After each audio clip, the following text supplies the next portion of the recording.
एगो पुरनिया आदमी रहला मरे का किनारा आ गई तो ले जमराज जी भैंसा लेके अला उनको प्राण ले जाए। कहलो कि सचा अब तैयार हो जा तो हर आ गई बा परवाना कट गई। जीव ऐसा लोभी है कि मरल के चाहे ना। बुढ़ऊ दादा कहला कि जमराज जी बैठ चलत तो बटले बनी तनी एक गिलास पानी हमारी यहाँ पी लेता तो बात चलती है। जमराज जी कहला कि भाई बहुत लोगन को प्राण ले गए लेकिन केहू पानी दाना के नहीं पूछल। कहला कि जा चाचा जब तुम्हारी ये इच्छा बा तो जा पानी ले पी ले। वही चौकी पर रजिस्टर ध दिला जमराज जी।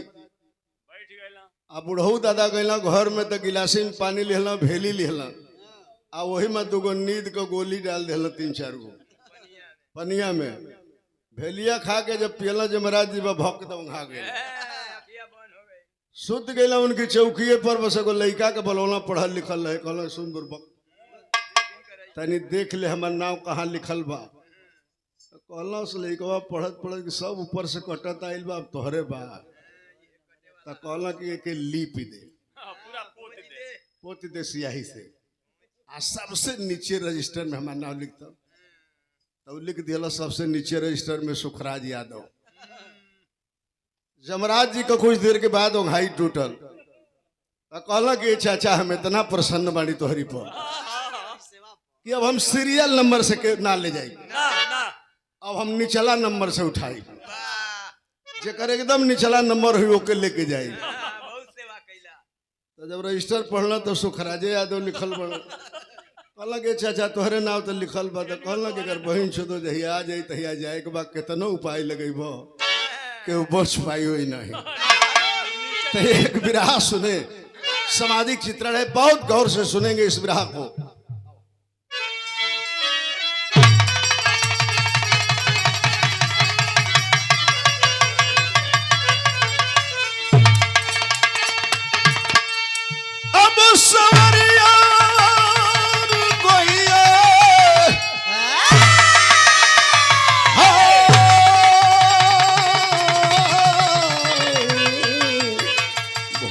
बाबा जोगिया हो मोर राम।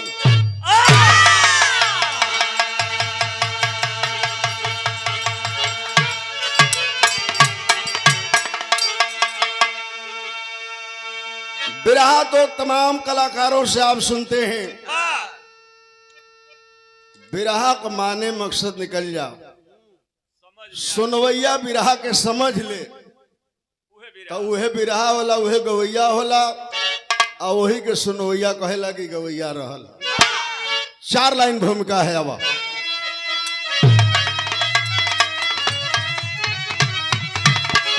गरीबों के दिल से गरीबी को पूछो रात कटती तो दिन है गुजरता नहीं। लाख कोशिश है करता जमाने में वो वक्त से पेट उसका है भरता नहीं। साथ दे के गरीबों का देखो कभी अरे उसका घर तो कभी भी उजरता नहीं। जो कर्म यो धर्म पे भरोसा करे उसका घर तो कभी भी उजरता नहीं।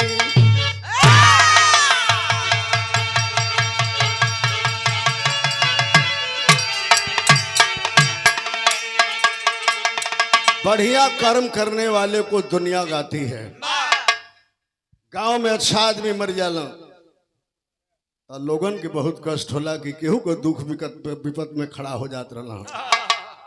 गांव में ऐसनो आदमी मर जाला कि लोग मन ही मने कहेला दुआरे पर सुन लेला तो अरे बहुत बढ़िया भाई ससुरा नारी का झगड़ा बहुत एक नंबर का लगावतल हो।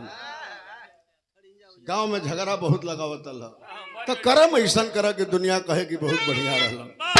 बिरहा में एक कव्वाली बा स्वर्गीय बुल्लू चाचा गाँव के।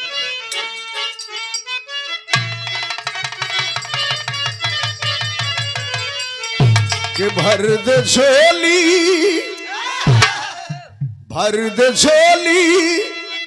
मेरी आ मुहम्मद, तेरे दर से ना जाऊंगा खाली।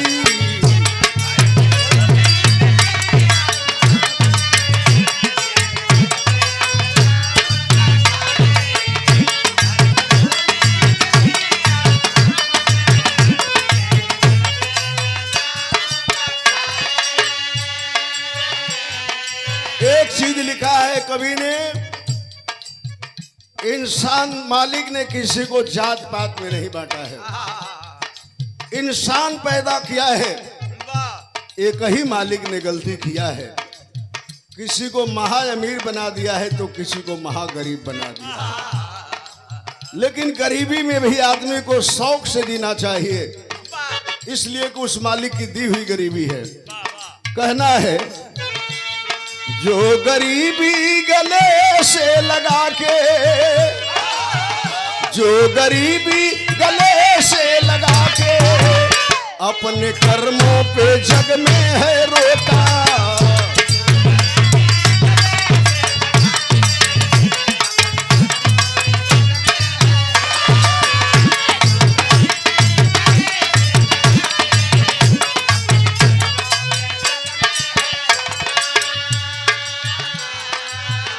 जो गरीबी गले से लगा के अपने कर्मों पे जग में है रोता, फर्ज पे वो कर्म को निभा के, फर्ज पे वो कर्म को निभा के चैन की नींद जग में ना सोता।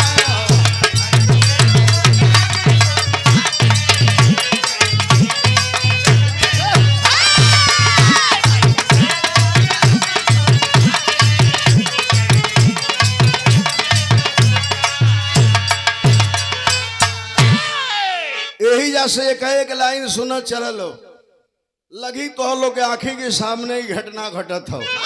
कैसे बाबू?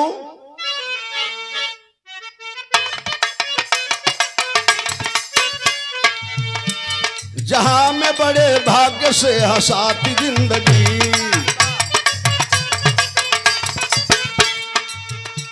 अक्सर यहाँ गरीब को रुलाती जिंदगी। मगध प्रदेश जो पटना के नाम आज बना है, लालू हरे नीतीश का साम्राज्य बना है। रणबीरपुर में यादव जहां श्याम लाल थे, पत्नी देवंती बेटा रोशन तंगहाल थे।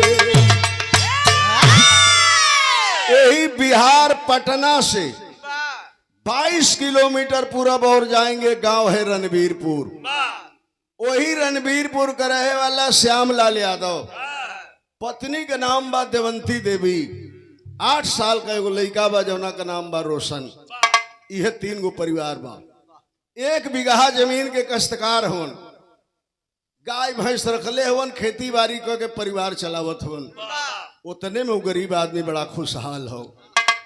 मालिक के नजर घूम गई ले बिरहा सुने वाला भाई लोग।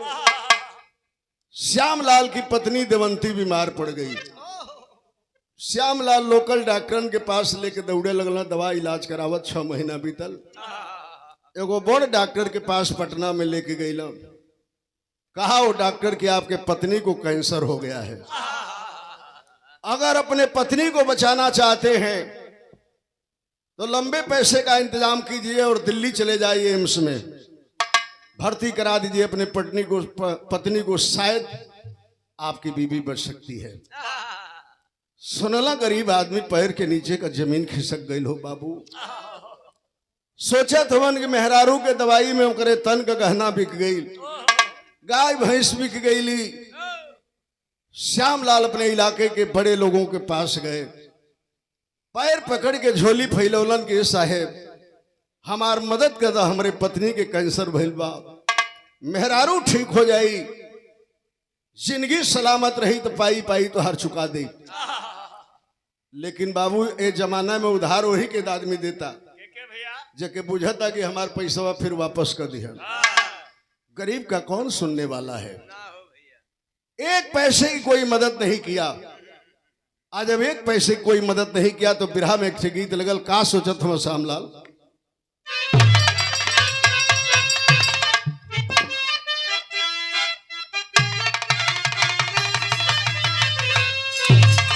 एगो ऊ जमाना रहल है चाचा दादा लोगन के, बुढ़ऊ लोगन के, कि जब चल जालो चटकल कमाए तो जैसे चिट्ठी भेजे लो तो 1 महीना में चिट्ठी आवे, आ 1 महीना में इन्हीं से जवाब जाओ। वो मेहरारू कैसन रहली कि 6 महीना 2 4 महीना इंतजार करो कि 2 महीना पर चिट्ठी आई तो आई। आज आजकल तो लड़कन के शादी के दिन धरा था तो मोबाइल नंबर आदान प्रदान हो जाता। अब जब शादी अगर 4 महीना के बाद तो समझ लगे 1000 को वीडियो कॉलिंग लेकर बतियाई, कोनो गारंटी नहीं है। कोनो चटकल में आदमी कमात रहल, प्रदेश से आई रहल, कहला अपनी मेहरारू से 8 दिन रहल, कहला कि काली गाड़ी से चल जाई। गाँव के बगलिया से रेलगाड़ी रहल, लाइन रहल। आज जब कहला तो मेहरारू सोचे लगल, का सोचत है कि रेलिया बैरन, रेलिया बैरन, रेलिया बैरन पिया खोलिए जाय रे, रेलिया बैरन।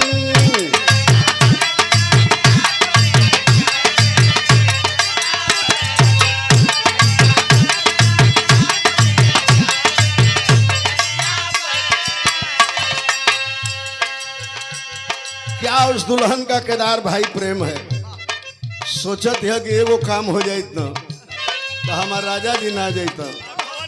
ये गाड़ी का कोनो दोष नहीं भाई, तो गड़िया रोज जाले, लेकिन एगो काम हो जाई कि जवनी टिकटवा से राजा मोरे जई है।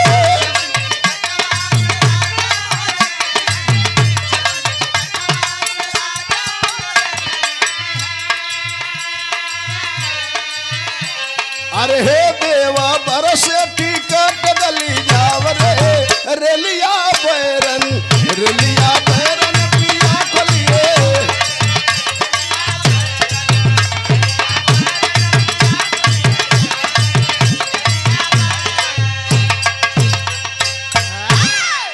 एको रुपया का केहू मदद ना कैल तो हर मेहरारू मर जा मर जा। बाहर वो गरीब आदमी क्या सोच रहा है कि केहू ना जाने, केहू ना जाने,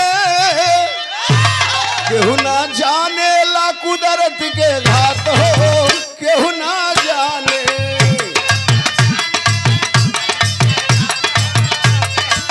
क्या बात है?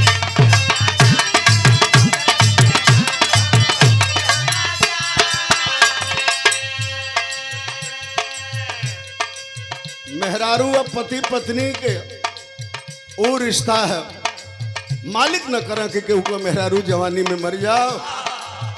हमारे यहाँ मुन्नू चौधरी एगो रहा, हम मर गए पर साल, समाजवादी पार्टी का बहुत बड़ नेता रहा। पत्नी मर गई जवानी में, एक ही बेटा है, अध्यापक है, शादी नहीं किए, लेकिन बहुत बड़ दारूबाज हो गई। कहला अमरेश चंद विधायक उनसे कि दारू छोड़ देता है मर देता नहीं, बड़ा समाज में तो हर बुराई बात। कहला मुन्नू बाबू रोक के दिया, मेहरारू मर जाई तो से पहले तहिया बुझाई तो हके दारुए हमार मेहरारू वही से जियत है। लेकिन किया क्या अपने पत्नी को बचाने के लिए कि शंकर सिंह के धैले गिरवी जमीनिया।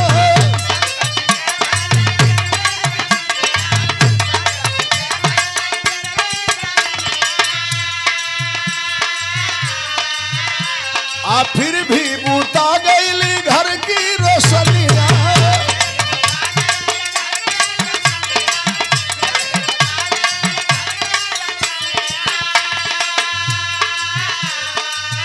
आइल जीवन में आज काली रात हो, केहू ना जाने, केहू ना जाने ला।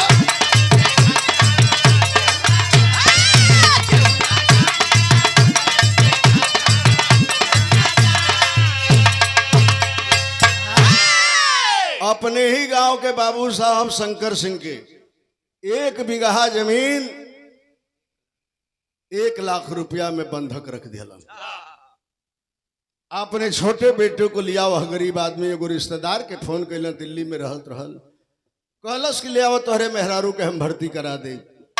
लेके गईला श्यामलाल हो पंचो दिल्ली एम्स में। 8 दिन के बाद मेहरारू भर्ती भई। 95,000 रुपया उसका लगा जांच में।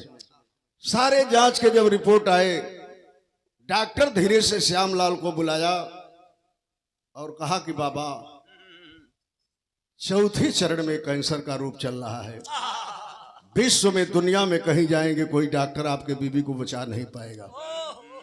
ये मात्र 12 से 13 दिन के मेहमान है। 12-13 दिन के बाद इस दुनिया से चली जाएगी। जाइए अपनी पत्नी को संतोष कर लीजिएगा, सेवा सत्कार जितना हो कर लीजिए। गरीब के पैर नीचे से पैर की जमीन खिसक गई। बाबू कांप गया कलेजा। श्यामलाल का मालिक कौन दिन दिखावत हुआ। निराश होकर के पत्नी को लेके आया गांव ट्रेन से। रात के नींद न लगत बा। 1 दिन बीती तो 1 बरिस के बराबर बीते। धीरे धीरे वह 13वां दिन आया। सवेर का बेला रहल। पत्नी के पेट में बहुत काफी दर्द पैदा भइल। देवंती बुलाई अपने पति को, अपने बेटे को। कहलस कि सैया जी बहुत वेदना होत बा, बर्दाश्त नहीं होत बा। बेटा का हाथ अपने पति के हाथ में दिहलस देवंती।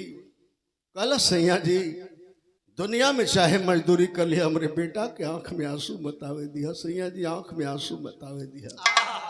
यही कह के बाबू देवंती इस दुनिया को छोड़ देती है। माँ के लाश में दहाड़े मार के बेटा रोने लगा। पत्नी के लाश में श्यामलाल गिर के रोने लगा। अड़ोस पड़ोस के लोग दौड़ के इला समझावे बुझावे लगल, जाए दहो श्यामलाल, इतने दिन खातिर तोहरे साथे तोहार धर्म पत्नी आई रहली। गांव के लोग 10 रुपया 20 रुपया 100-50 चंदा दे के ले गए स्मशान घाट। दाह संस्कार कैलन, काम क्रिया गांव वाले करा दिहलन। श्यामलाल पत्नी के गम में फक्कड़ हो गया।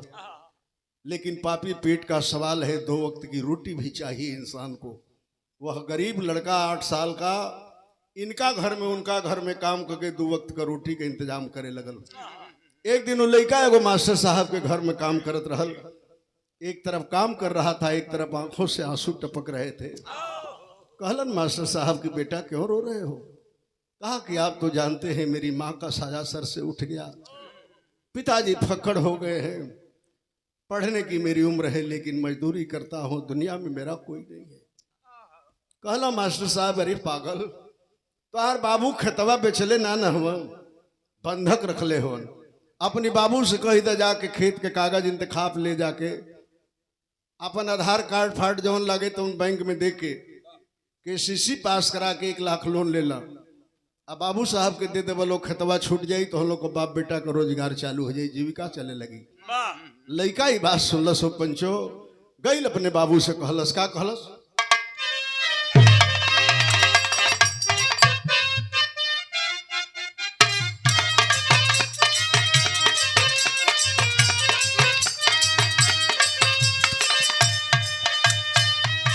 कहलस के बाबू एगो मास्टर साहब एगो बात कहला तनी गौर से सुना। छोड़े ना जमीनिया ठाकुर पैसा के कराना, अरे पैसा के कराना हो, रोवेला सुगनवा आंसू ढारन हो रहा।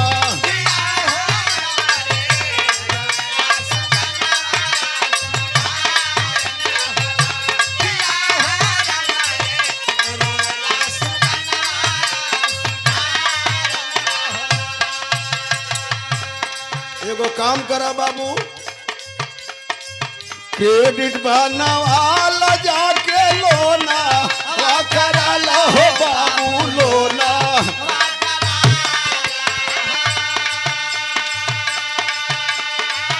देई के रुपया अपन खेता वा छोड़ा ला हो बाबू खेता।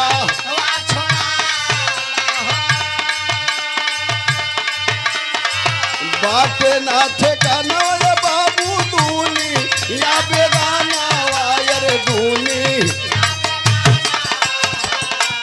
ये बायर दिया हमारा नहोरा।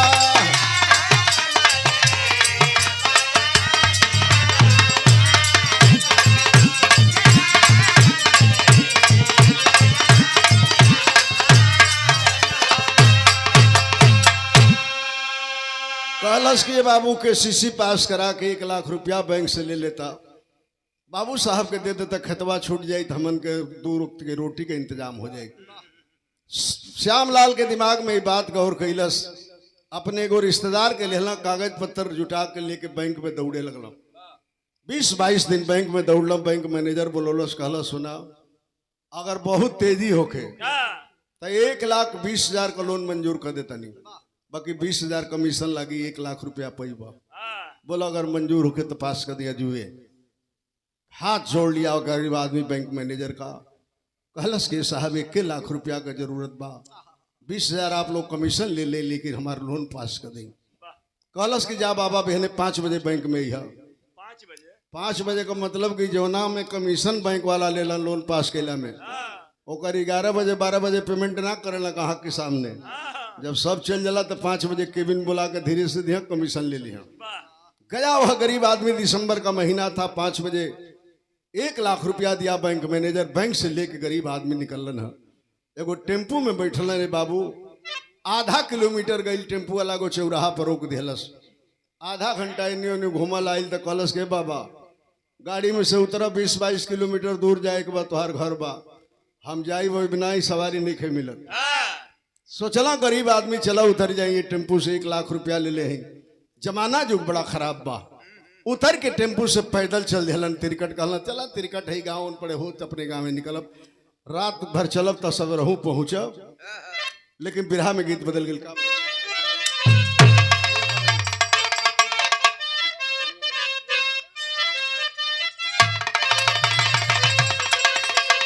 वह गीत बाकी पिया परदेश गईले, अरे तार लगल टोपी अइले।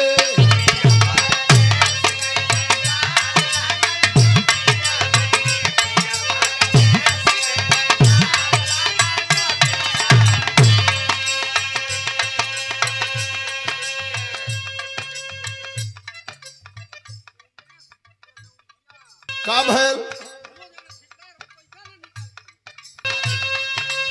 साझ भइल घरवा जात वही गरीब बाबा के।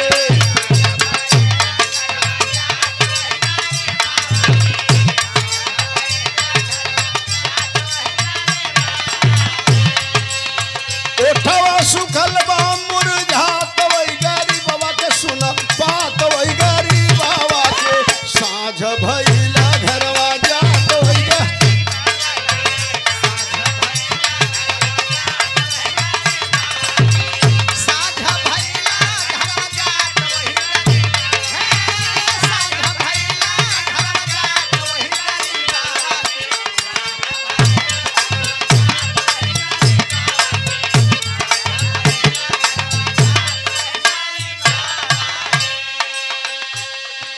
पाँच किलोमीटर बुढ़ऊ गई, 7 साढ़े 7 बजे लगल, रात हो गई। एगो गांव में पहुंचला, का देखत हवन राड ट्यूब लाइट जरत रहे एगो गांव में।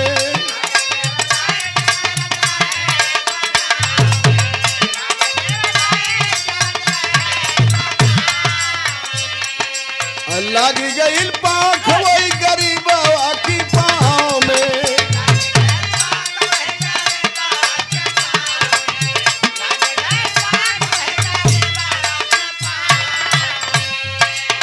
रुकल बाटे वहाँ शर्मा तो वही गरीबवा के, सुना बात वही गरीबवा के। साझ भइला घरवा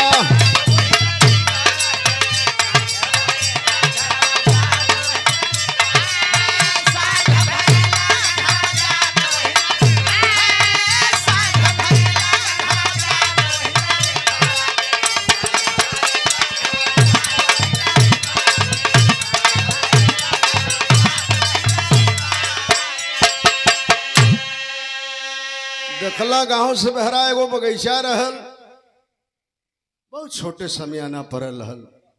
ओहि में 3-4 गो राड जरत रहल। कुछ दूर पर 2-4 गो गाड़ी आई रही, सब बैंड बाजा बजत रहल। बुढ़ऊ सोच गए कि बारात आवतिया, पैसा ले ले 1 लाख रुपया, काहे नहीं बरतिये में रात भर एक बत्तल भात खा के बिता ले, सवेर हुई पैसा लेके चल जाए। यह मन में सोच के वजह रुक गई। आ तौले सहनाई बजत बारात आई। बेटी वाला के द्वार पर गई, लड़का गाड़ी से उतरल हो, पंचो बिरहा सुनने वाला भाई लोग बैठ गए मड़वा में। आज जब बैठल द्वार पूजा पर लड़का, तब बुढ़ऊ सोचला कि तनी हमहू चल के देख ली द्वार पूजवा कैसन होत बा। जब पहुंचला बुढ़ऊ तो का देखत हो, द्वारे पर बिरहा में गीत बदल गए।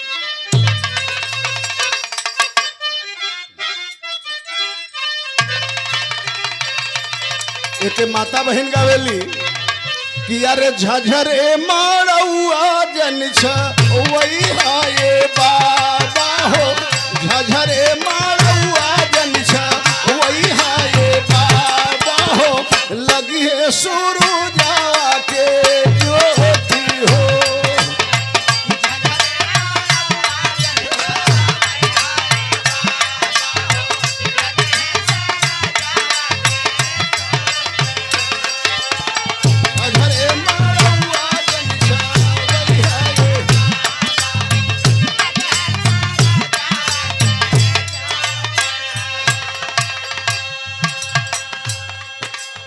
लड़का वही द्वार पूजा पर बैठल बा, द्वार पूजा वही शुरू ना भइल तौले का होता हो जाई।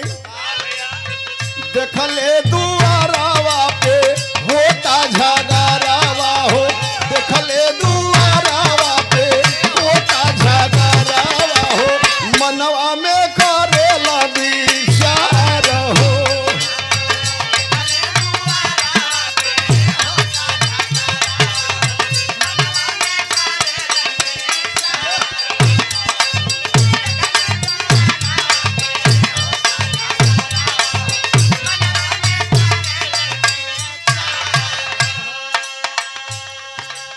बेटहा बिटिया में झगड़ा होखे लगल।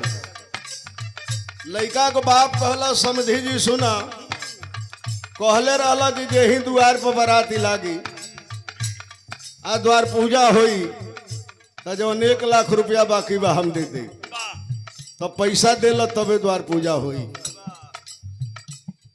लड़की वाला अपन पगड़ी उतार के पंचो अपने समधी के पैर पर रख दिया, कहला कि समधी जी सुनी, हम अपना बेटी के बियाह ना करत हैं, हम अपना बेटी के बियाह कैले रहले सिवान प्रॉपर में। हमार दामाद मोटरसाइकिल का बहुत बड़ा मिस्त्री था, हमारे बेटी पैदा भइल 2 साल के रहल, हमारे दामाद के एक्सीडेंट हो गई, मर गईलन। ये हमार नतनी है, नतनी के शादी करत हैं। एगो रिश्तेदार पैसा देवे कहले रहलन, लेकिन वक्त से पैसा उनके पास हो ना पावल। हमारी इज्जत बचा ले, द्वार का मर्यादा बचा ले, समय से पैसा चुका दे। अब पता कर ले सिवान प्रॉपर में, पूरा सिवान जिला में हमारे नतनी से पढ़ला में कोई के बिटिया टापर नहीं बा। कहला तोहार बेटी भारत पढ़ला में टापर होके, लड़का के बाप से हमार मतलब नहीं खे। एकर मतलब कि तू दुआरे चढ़ा लिहल बरात, तब हमके मूर्ख बनावत त सुना, हम ढेरी ले बतियाई ना। लड़का के बाप का कहलस, कहलस कि 1 लाख रुपया जो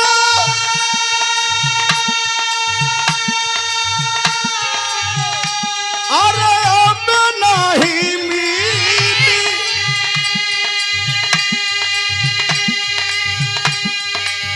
बिटिया के मंगिया, अरे हाउस से नूरवो ना खीली। कहला 1 लाख रुपया देव तो दवा, न तो हमार बरात ना रुकी। भजन सहनाई बंद करा दिया है, बाजा वाले बंद करो। लड़का को बाह पकड़लस, मड़वा से उठा के लेके चल दिलस समियाना में। लड़का को बाप कहलस, है बारात के लोग गाड़ी में बैठा, चला घरे, हम शादी ना करब। बिटिया लाचारी भइले पौआ में गिरी गईले, बिटिया लाचारी भइले पौआ में गिरी गईले, गिरल ही अरवा पे पहाड़ हो।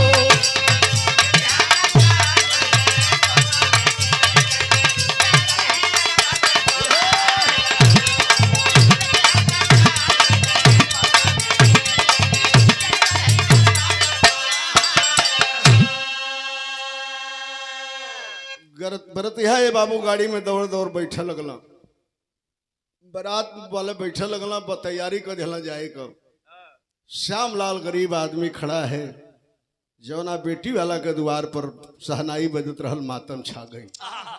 सोच रहा है गरीब आदमी की मालिक बेटी भी ना दिहला, गरीबी दिहला तो खूब दिहला हमके, लेकिन ये बरतिया वापस चल जाई। हे मालिक, हे प्रभु, आज एगो गरीब के बेटी जौना के हाथ में मेहंदी सजल बा ओकर जनाजा निकल जाई, ओकर जनाजा निकल जाई। नहीं बर्दाश्त किया वह गरीब आदमी दौड़ के गया लड़के वाले के बाप को के पास। कहलस के साहेब एगो बात सुना। मनवा में सोचत जात हो लड़का वाला के का सोचत जात हो टेरी में।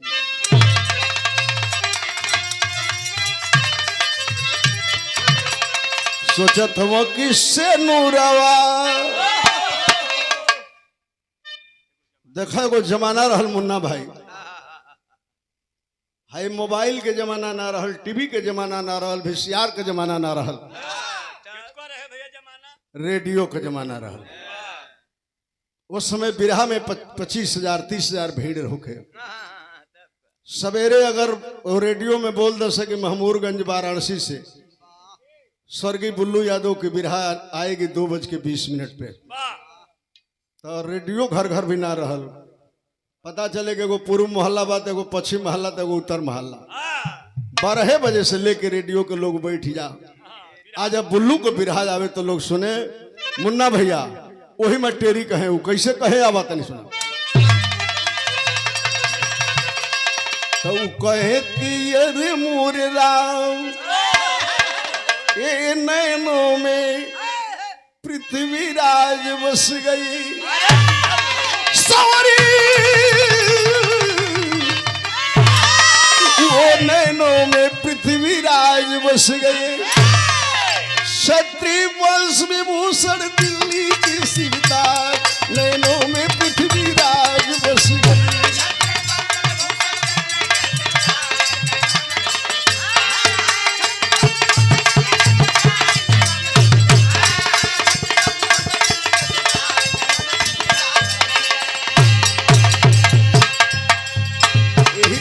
बुल्लू चाचा रेडियो रिकॉर्ड में गावे कि सुता जे वही चंदा के रे लड़की का रैले मनगुन नवा सजनवा की नाई। ठीक समय पर अगर नहीं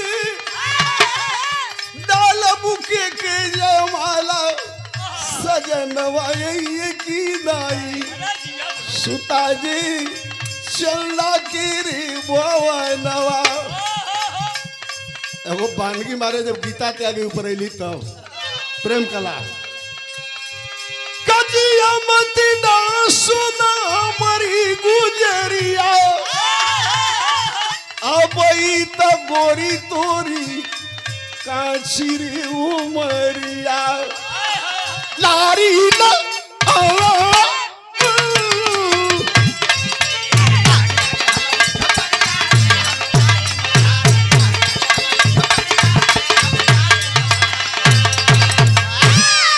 लेकिन बिरहा पर आ जात नहीं बात।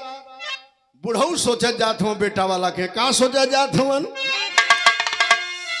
किससे नूरवा जो ना पई है बिटिया। अरे से नूरवा जो ना पई है हो से नूरवा जो ना पई है बिटिया। पैसा कारण खा के मरी जाइए बहुरा। गैला लड़का वाला के पास श्यामलाल कहला कि साहेब पैसवा हम ही के देवे करल। हाई 1 लाख रुपया ला अपन सहनाई बजावत चला बेटा के लेके उमड़वा में गरीब आदमी के दुआरे बियाह शादी कला। जब पैसा पौलस लड़का का बाप तो 10 मिनट लोग मिलौलस। जब देखलस खटाखट के 1 लाख बा तो कहलस कि हाँ तब शादी हुई पटापट पटापट। कहलो बरतिहन से कि चला लो भैया काम हो गई फिर शादी हुई। सहनाई बजावत लड़का के लेके द्वार पे आइल। हित ना सब पूछे लगल कि चाचा कहाँ करे वाला बड़ा इतना नेक काम कैला। कहला श्यामलाल के पहले द्वार पूजा करावलो, शादी ब्याह करावलो, बारात के सेवा सम्मान करावलो। यही बरतिये में रहब हम सब बता के जाए। सब लोग अपन काम में लग गए, बारात खियावे लगल, दुल्हा बैठ गई, शादी होके लगल। लेकिन जब 2 बजे नाच बंद भइल और गरीब के बेटी के विदाई होके लगल, गाड़ी के पास लड़की आयल, कहलस कि ये नाना तनु इंसान से ना भगवान से दीदार करा दो। जौन आदमी तो हके 1 लाख रुपया दे के हमरे दरवाजा का मर्यादा रखलस, हमरे मांग में सिंदूर दिवा दिलस। लगल लोग खोजे, जब लड़की के कान में आवाज गई श्यामलाल के, तो वही सामियाना से उठला, 9 2 11 हो गए। सब लोग खोजे लगल, कहीं ना मिलन। तब विदेशिया में कभी लिखत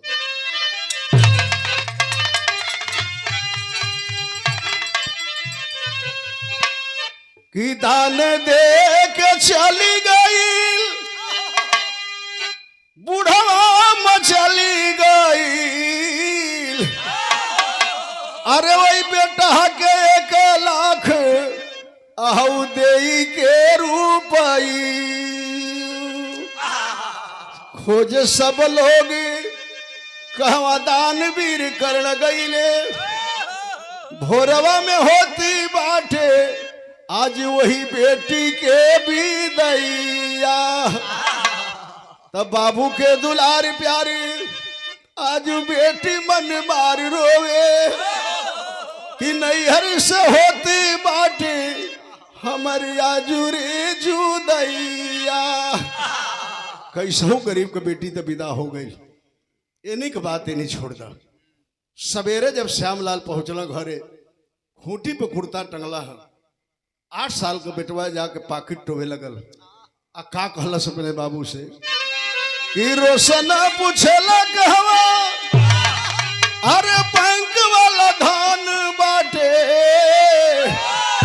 अरे थैली में बाटे तो हरी 1 रुपया।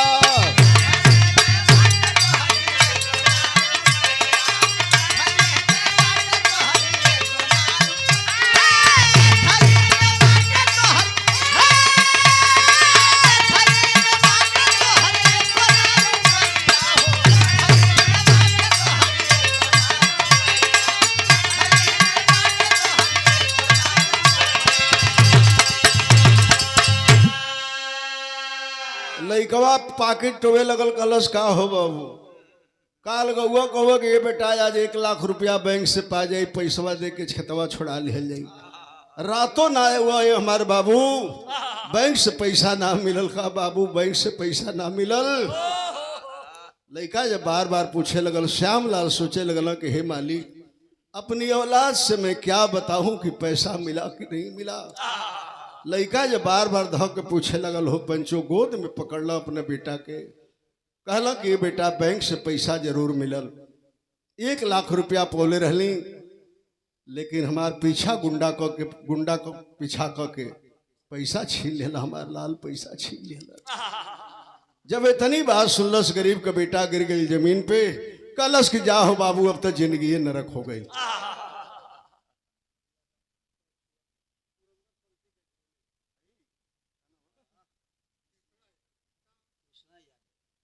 और हमारे सुरेंद्र पर का काम फिर हुए हो गई, मजदूरी करला लड़का उनका घर में। धीरे धीरे 8 साल का समय बीतल हो। विराट सुनने वाला भाई लोग, 8 साल के बाद बाप बेटा पे गौरी विपद परत है। बिरहा में गीत बदल गए चला।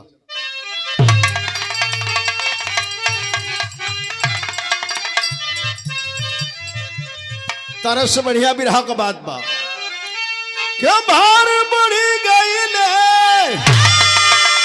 अरे भार बढ़ी गई ले,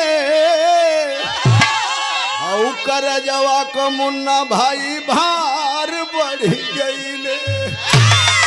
रोवे बाप बेटा वाला चार होगा, रजवा का भार बढ़ी गई।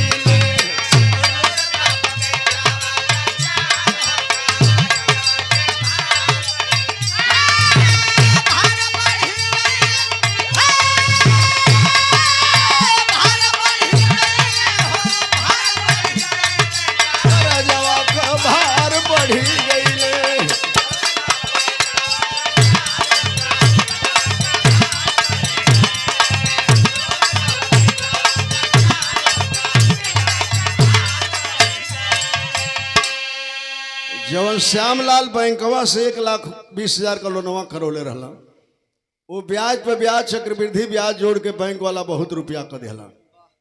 बैंक वाला आरसी पे आरसी काटे लगलन, 1 रुपया जमा ना कैलन, जरी थैली में फूटल अठनी ने अब वो का जमा करी। आखिरकार बैंक वाला हार मान के मामला के तहसील के दे दिला।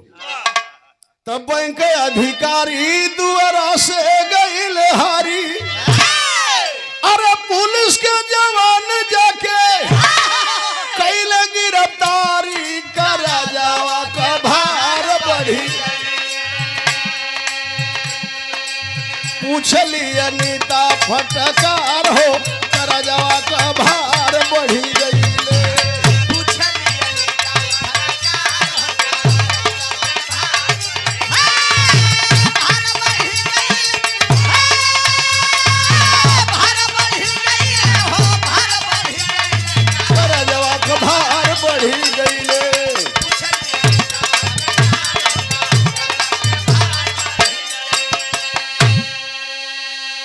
आखिरकार एसडीएम के आदेश पर तहसील से जीप लेके चलना, पुलिस वाला खोजत खोजत श्यामलाल के वो चौराहा से गिरफ्तार कर लेना।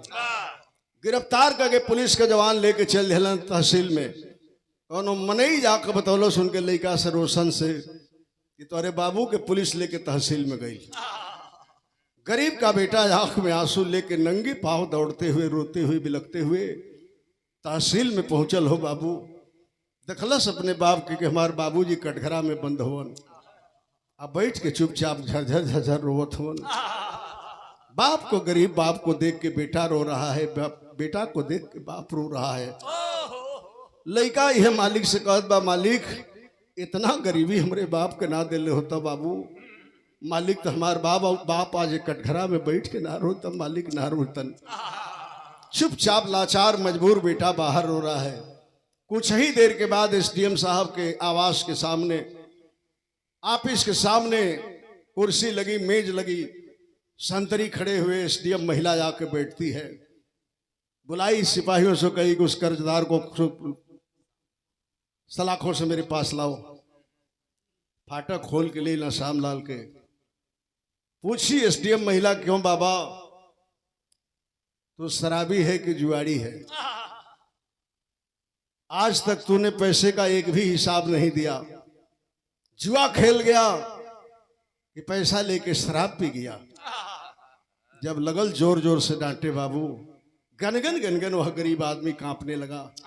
पैर पकड़ लिया एसडीएम महिला का, कहलस कि तनी हमार बात सुन ला बेटी, हमार बात सुन ला, हम कितना मजबूर इंसान बानी। बिरहा में गीत बदल गए।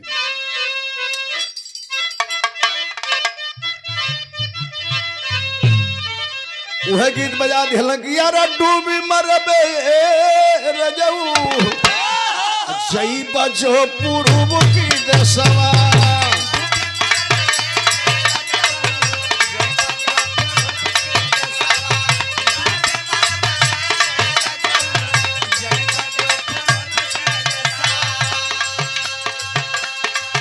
कहत हो श्यामलाल, का कहिए बेटी, का कहिए बेटी अपनी कहानी आगे।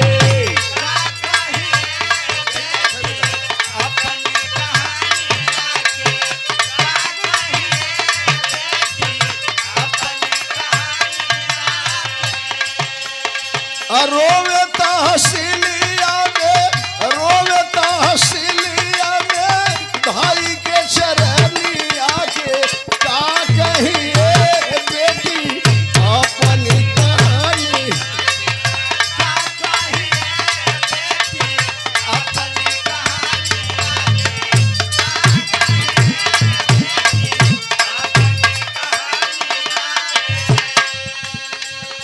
कही एसडीएम महिला के मेरे पास से कही उपाय है। 1 बीघा तेरे पास जमीन है, नीलाम करके सरकार का पैसा ले लूंगी। कहलस की बेटी खतवा नीलाम हो गई बा, तनी सुन ला हमार बात। पड़ली बीमार नारी, कैली हम दवाई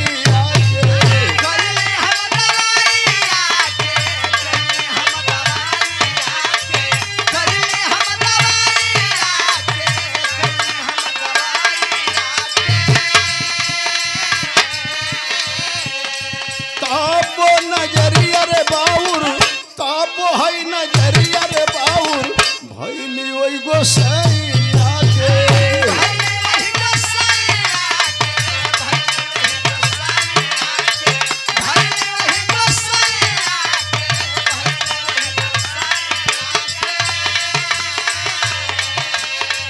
नाई हम बचाई रे पवली नाई हम बचाई रे पवली अपनी भगिनिया के का कही रे बेटी अपनी कहानिया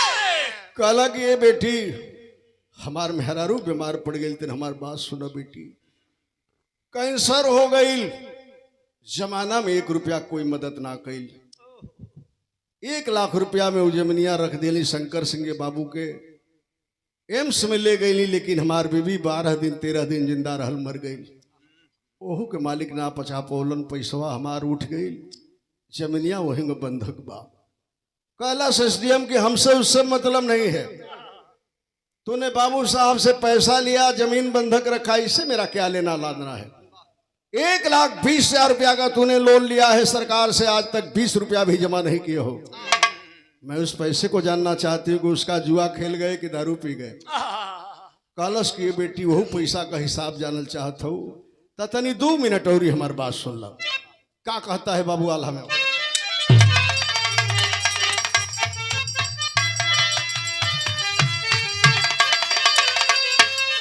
कल की खेतवा छोड़ावे बदे अरे करजा के ले लिए साहेब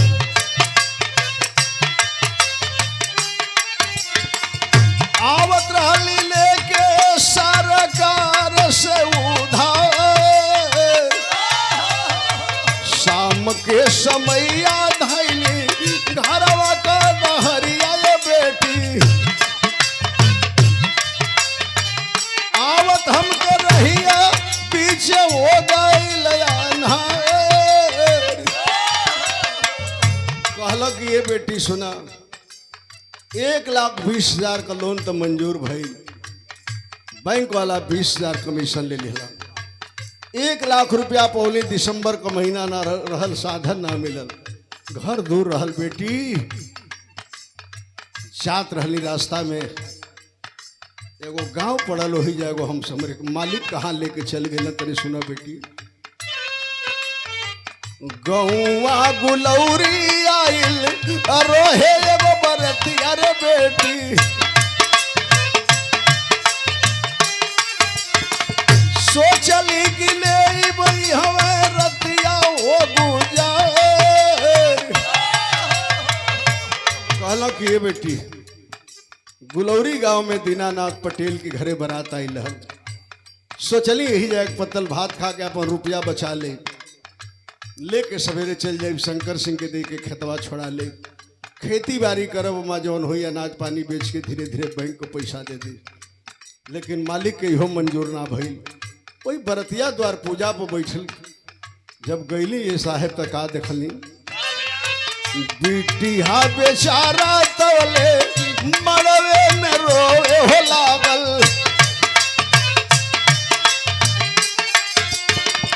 1 लाख रुपया बदे भइल तकरार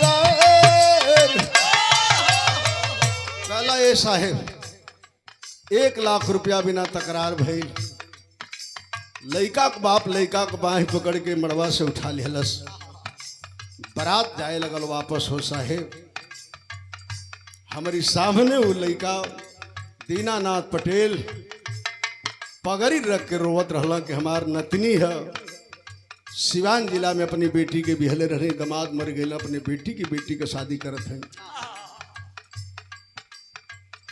गरीब के उबार ला लेकिन बेटा सुनलस ना हो बेटी चल देलस हमसे ना बर्दाश्त भइले कहीं काम कर दिली 1 लाख रुपया हम बेटा हवा के दई हो दिहले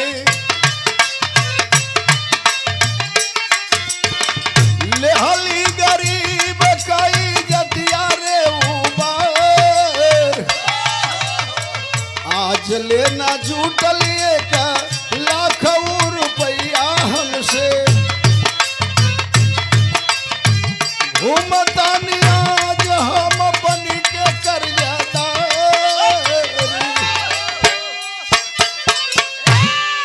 काला ये बेटी है हमसे गलती भई, 1 लाख रुपया बेटा वाला के दे के बरतिया लौटा के ले ली और गरीब की बेटी का हम कन्यादान करवा दे। वो बेटी के विदाई होए लगल, हमके बुलावे लगल, ना बर्दाश्त भइल बिटिया। हम वो सामियाना से उठ के अपना घरे चल गई। ये हमार बेटा रोहत बा, अकेला बेटा है। हमार बेटा 100 बेर पूछलस कि बाबूजी बैंक से ना पैसा मिलल। आज सच्चाई बताओ तनि हो साहेब कि अपनी बेटा से ले झूठ बोलनी, कहली कि पैसा हमार गुंडा छीन लेला बेटा।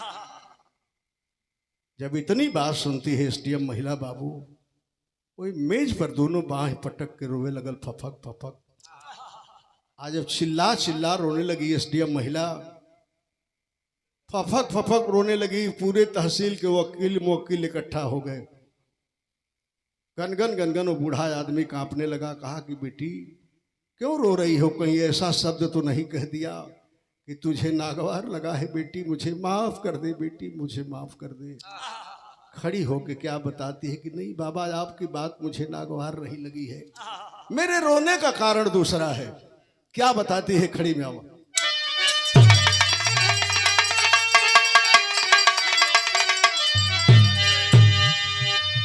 अरे गजबे दर्द दिल है समय के गतिया, आया सुधार लिया नीता सुनी विपत्ति के पतिया।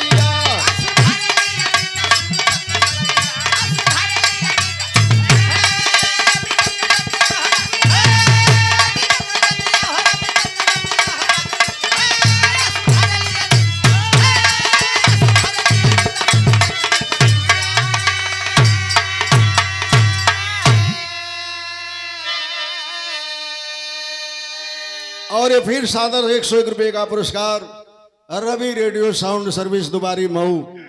मालिक है हमारे केदार यादव, जिनका पूर्वांचल में उत्तर प्रदेश बिहार में एक बहुत बड़ा नाम है। और इस धरोहर को जैसे ही लेके चले हैं, एक जमाना था नरसिंह का बाजा था, साहनी का बाजा था, बहुत बाजा बना, बहुत लोग स्पेशली लेके चलत वहां, लेकिन इस बाजा के आगे सबका बाजा फेल है। कहलस कि काहे रोवत तनी, अंतिम बात तनी सुना लो। कहलस के बाबा सुना काहे रोवत है कि रोवली अनीता बिहराई के ही अरवा। कहलस कि बाबा जानत हुआ काहे रोवत है कि तोहरे पैसा से हमके मिलल से नूरावा।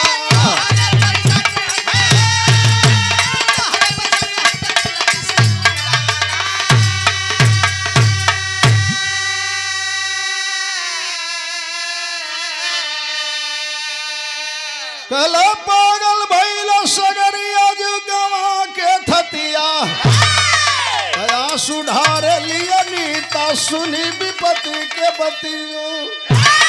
कहलस के बाबा वही दीनानाथ पटेल का हम नतनी है हो बाबा, हमरे सदिया में पैसवा दे के तू फरार हो गईला बाबा।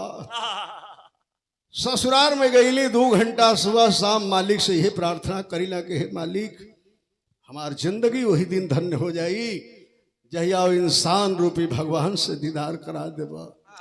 मालिक हमारे फरियाद को सुना, बाबा आपसे दीदार करा दिया, मैं धन्य हो गई। अब रोवा मत बाबू, हमार बाबू तो बचपन में मर गईलन, लेकिन सुना अब का करब हम। कहलस कि रोवा जनी बाबू, असली बाप गईली पाई, आज से ही रोशन में हमार सगे भाई।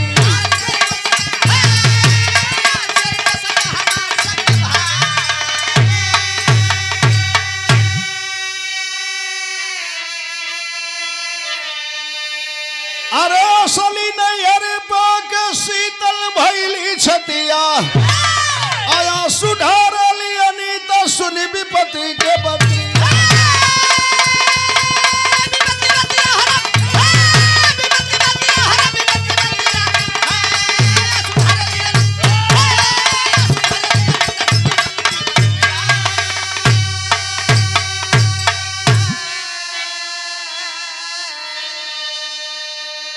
गाड़ी में बैठाई एसडीएम महिला लेके गई शंकर बाबू श्यामलाल के गांव।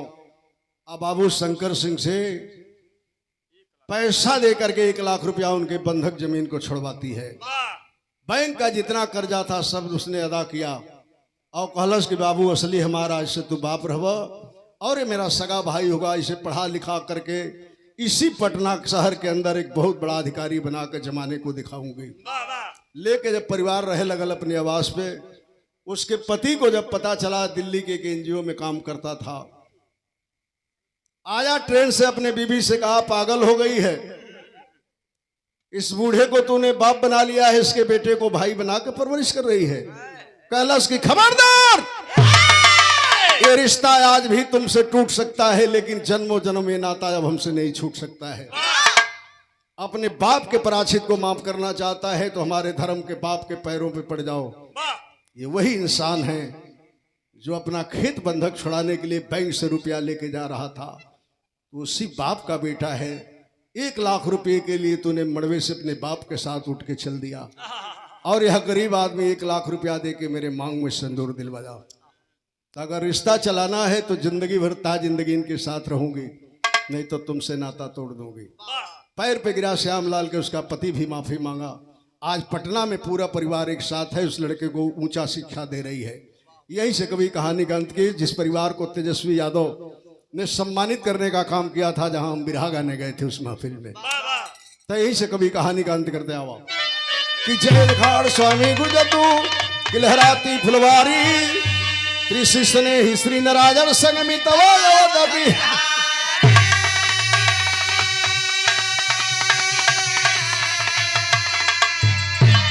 अरे सनुरवा जो न पई है बिटिया, सुन के राम सी सही करी है का सबूरावा, सनुरवा जो न पई है।